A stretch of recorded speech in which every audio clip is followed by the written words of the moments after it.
But she regained her composure, went back to the east room again, asked the ushers to clear the room, open the casket, and guard the door.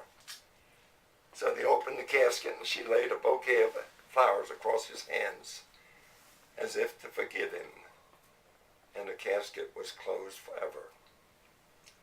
They took Roosevelt to Hyde Park, New York, where he was buried.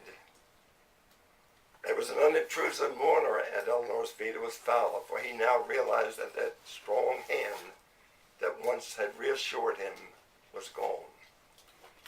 As they buried him, off in the distance, the cadets from West Point sounded the 21-gun salute, and then off in the distance, a lone bugler played taps.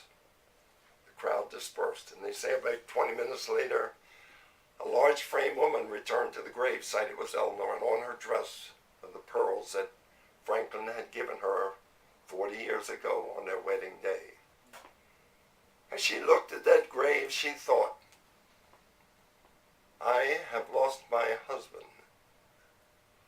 The country has lost a dynamic leader. Fowler has lost a loyal, loving master. And the little blue Fords had lost their favorite driver. Realizing there was nothing else she could do, she turned and got in a car and left.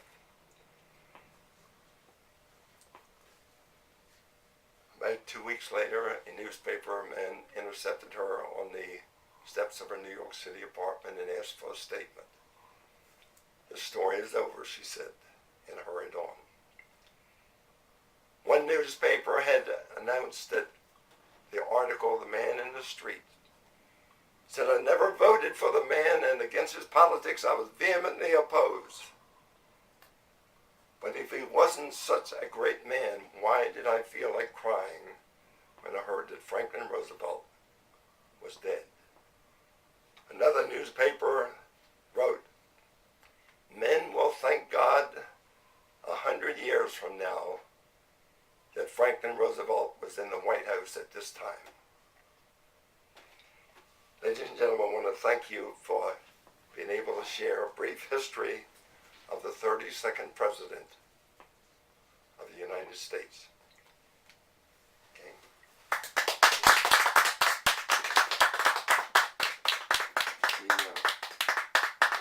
I was going to mention, I told Mitch I just want to take a couple minutes